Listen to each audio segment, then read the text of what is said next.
Mapagpalang araw po. Nandito na naman po tayo sa tahanan ni Ate Ason. Ito po yung kaibigan ni Jesus. Yan naman po si Corazon Bautista. yan. Dito po tayo sa barangay 103. Sonid, District 1, Tondo, Manila. Minsan sa isang linggo po, nagkakasama po kami upang bulayin ng salita ng Diyos sa Biblia. May dala po tayong Biblia, appointment. Ito po ang ginagawa natin, pag-aaral upang mabusog tayo ng pagkain pangkaluluwa. Salamat po, Panginoon Diyos. Minsan pa, samahan kami, buksan ang puso't isip ng bawat isa, ganoon din ang mga manonood ng video ito, upang matutunin nila ang tamang aral na nakatala po sa Biblia. At kung sakali hindi pa yung sa Biblia kanilang pananampalataya, buksan mo po kanilang puso sa katotohanan. Salamat po sa ngalan ni Jesus. Amen. Dito po sa Isaiah, ito po yung hula, chapter 7, verse 14. Dahil dito si Yahweh mismo ang magbibigay sa inyo ng palatandaan. Maglili ang isang dalaga at magsisilang ng isang sanggol na lalaki at tatawagin sa pangalang Emmanuel. Ngayon, ito'y ula. Ula. Pero may kaganapan. Pag inula, may kaganapan. Ano po? Itong sulat ni Propeta Samuel, ang nakalagay dito sa pasimula, ang pamagat ng aklat na ito'y kinuha sa pangalan ng isang dakilang propeta na naninilang sa Jerusalem noong huling bahagi ng ika-8 siglo BC. Ito ay nahati sa 3 pangunahing bahagi. Nagsimula pala yung pangangaral ng propeta na si Isaiah noong ika-2 siglo BC. Pag sinabing BC, before Christ. Kaya nga ula eh. Ula, before Christ. Ngayon, sa bagong tipan, lahat ng inula po sa lumang tipan, sa bagong tipan sila masusumpungan. Dito naman sa Mateo, tingnan natin. Ito yung inula ni Propeta Isaiah. Basahin po natin sa Mateo. Ganito po naman ang nakatala, no? Mateo. Ito.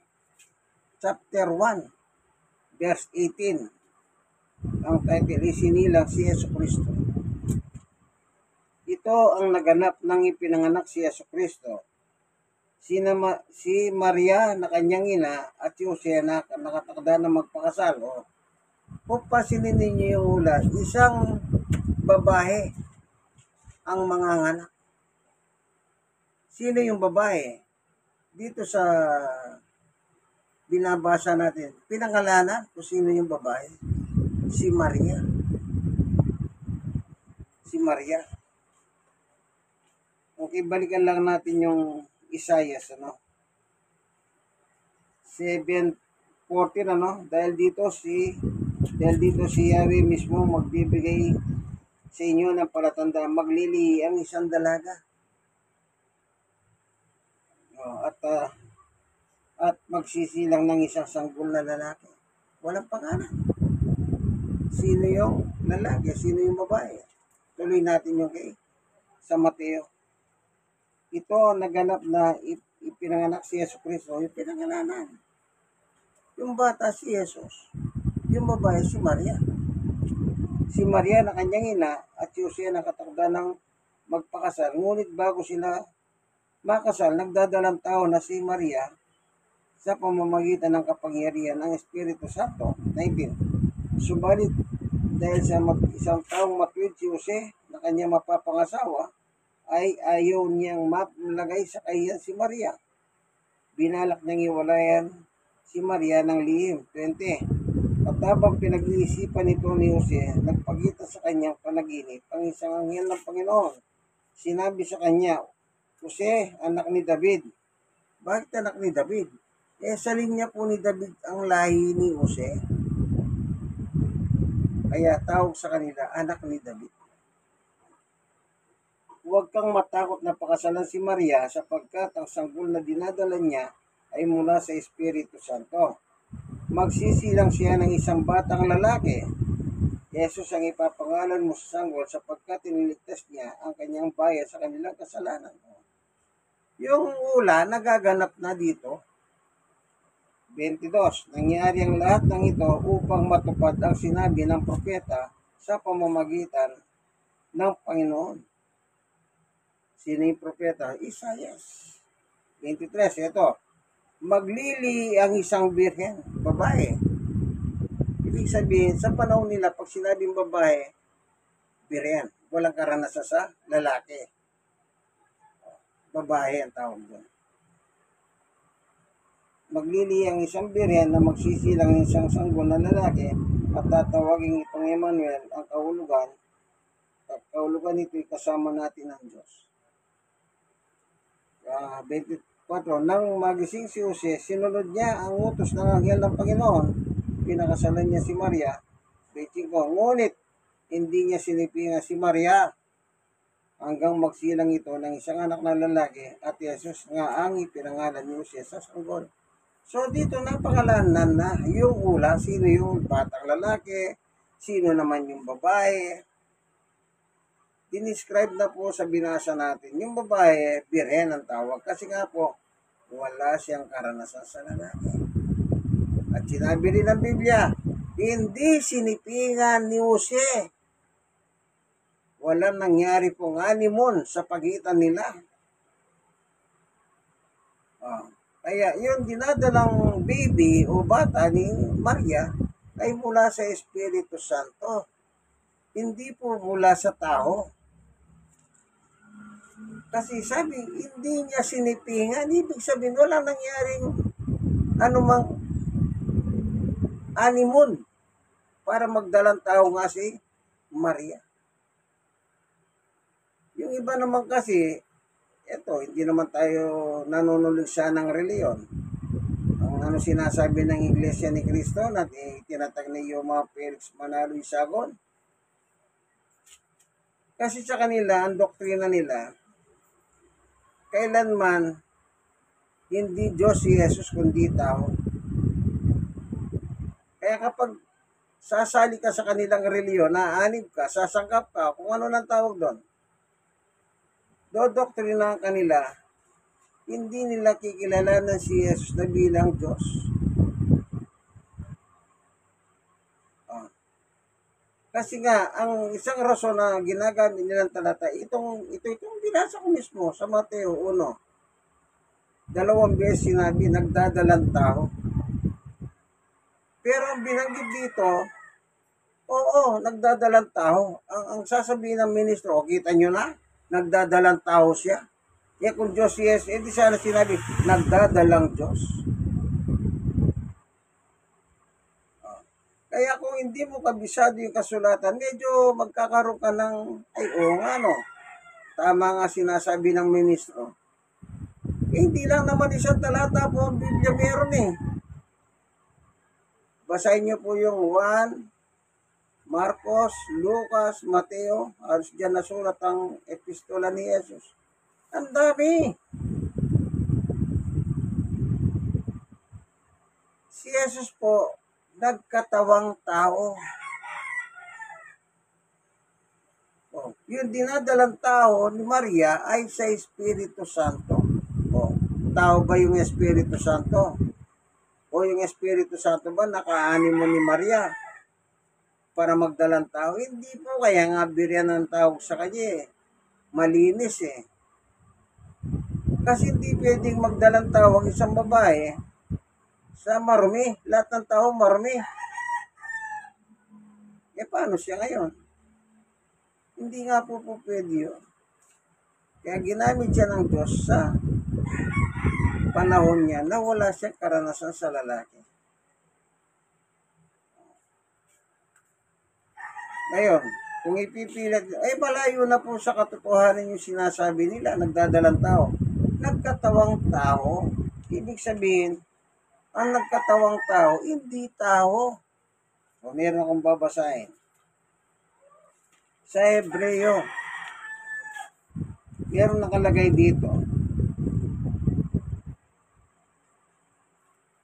Basahin po natin patungkol pa rin po kay Jesus. Hebreo 2:14. Dahil sa ang mga anak, marami. Dahil sa ang mga anak na tinutukoy niya ay tao. Mga anak, tao. Naging tao rin si Jesus. Kung tao yan si Jesus, ba't naging tao pa nakalagay dito? Dito makikita nyo na po yung talatang ito, yung dalawang paliwanag. Yung una tungkol sa tao, yung ikalawa patungkol kay Jesus. Ulitin natin Hebreo 2:14. Dahil sa ang mga anak na tinutukoy niya ay tao. Marami yan, tao. Naging tao rin si Jesus tulad nila na may laman at dugo. Sino yung merong laman at dugo? Mga tao. Tayo po yun. Meron tayong laman at dugo.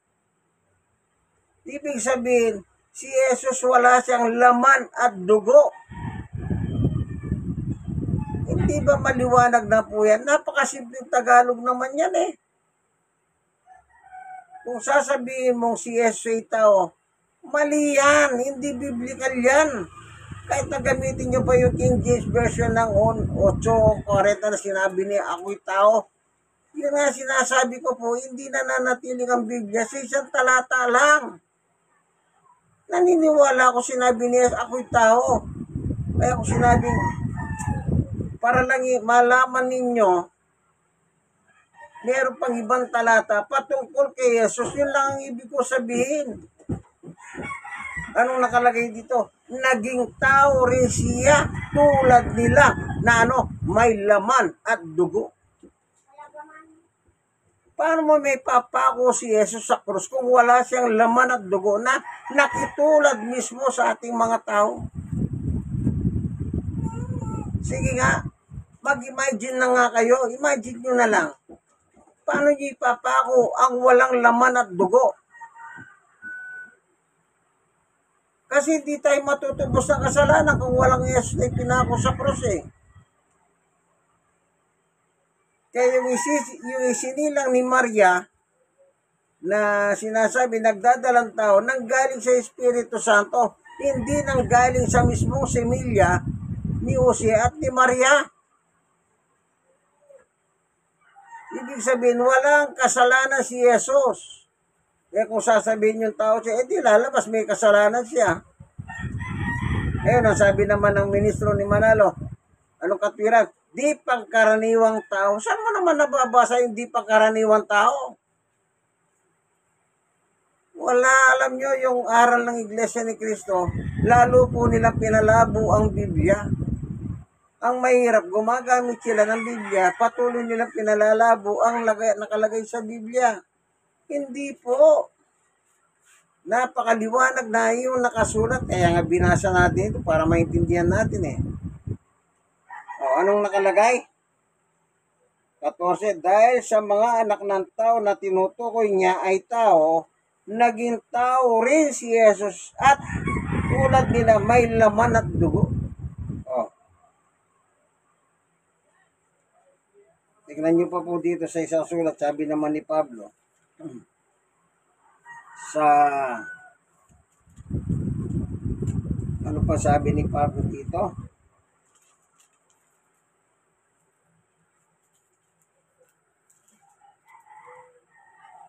Sa Pilipos chapter 2, 5, naway magkaroon kayo ng kaisipan tulad ng kay Kristo Jesus 6. Kahit taglay niya ang kalikasan ng Diyos. Anong taglay ni Jesus? Kalikasan ng Diyos.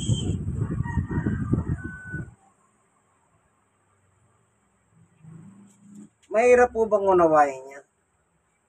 Kolosas 1:19.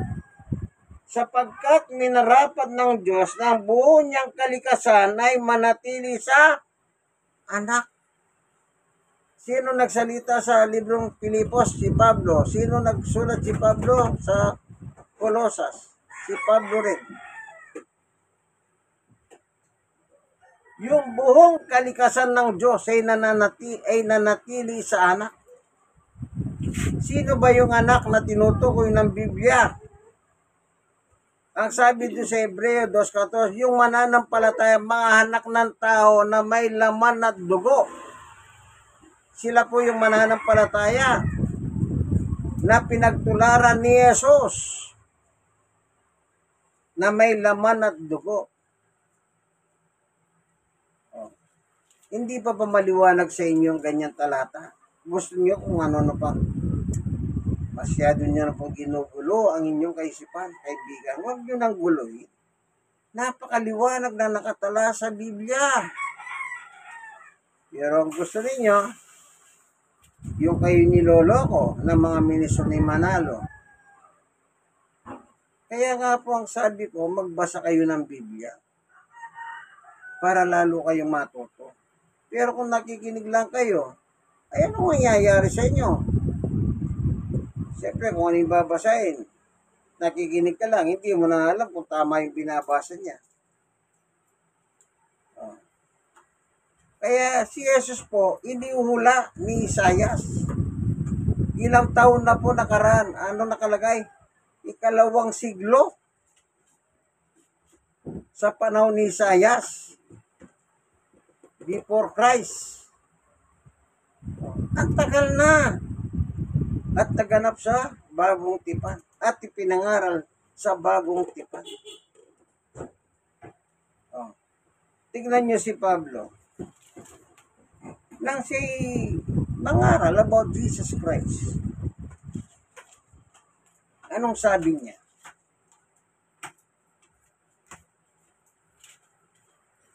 Unang Korinto 1:23. Anong sabi ni Apostol Pablo? Ngunit ang ipinangangaral namin ay si Kristo na ipinako sa krus. Sino pinangangaral nila Pablo? Yung ipinako sa krus. Sino yon? Ang Yesus. Bakit siya napako? Dahil meron tayong kasalanan. At kung walang laman at dugo si Jesus, hindi ba yung tinusok siya ng gwardiya rito sa tagiliran? Di ba lumabas ang laman, lumabas yung dugo? Tubig at dugo? Nakita niyo ba yung Passion of Christ, yung nilalati ko siyang ganyan mga Hudyo? Hindi ba yung likod niya sumasama yung laman? Napanood niyo ba yung Passion of Christ? Kasi binubuo ng laman at dugo ang tao. Naging ganun din po si Jesus. Ibig sabihin, wala po siyang laman at dugo.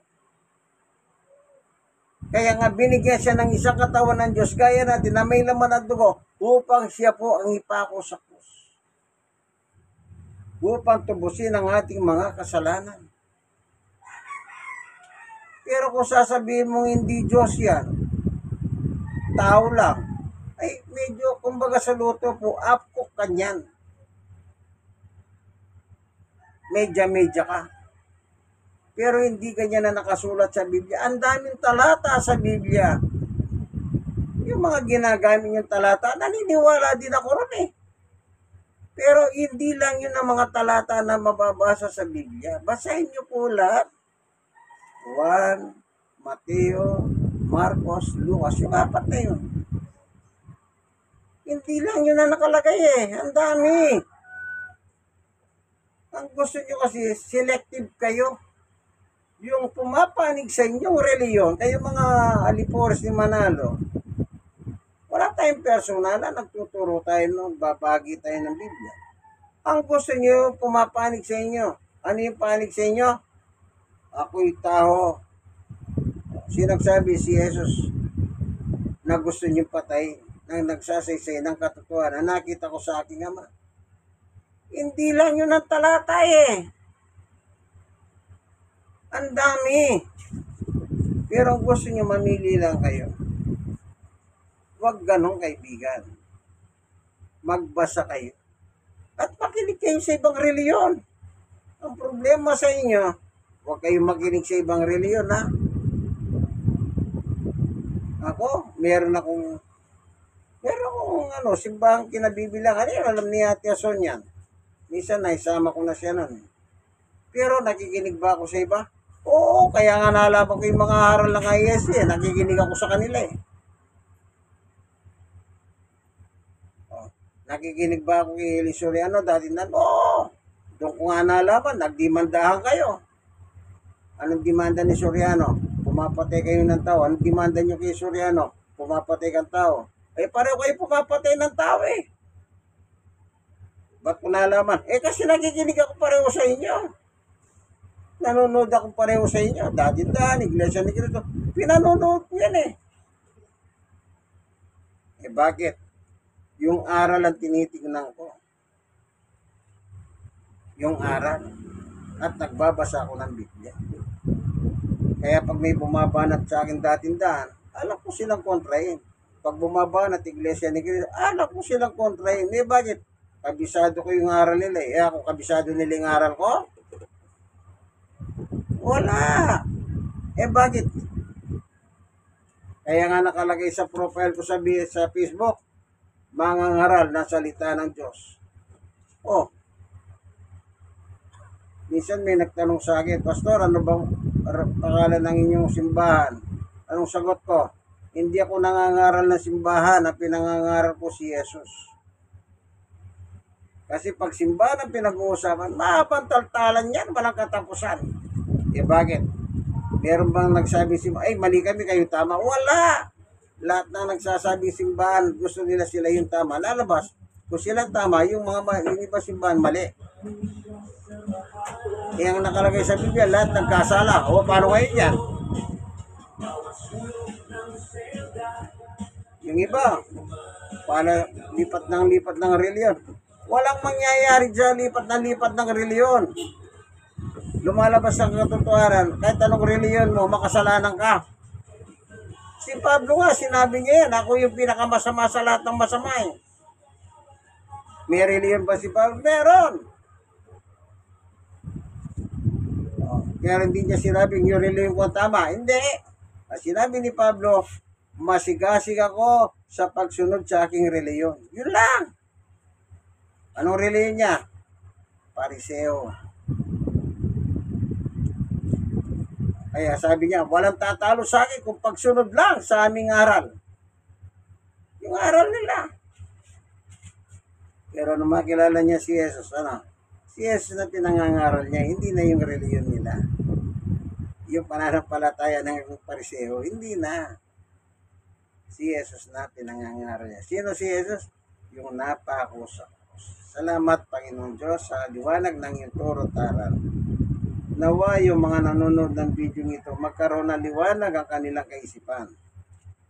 Yung nga po ang ginawa ko halimbawa, yung kay Soriano at sa dating kay Iglesia ni Cristo. Kasi nga po, iba ang kanilang paliwanag.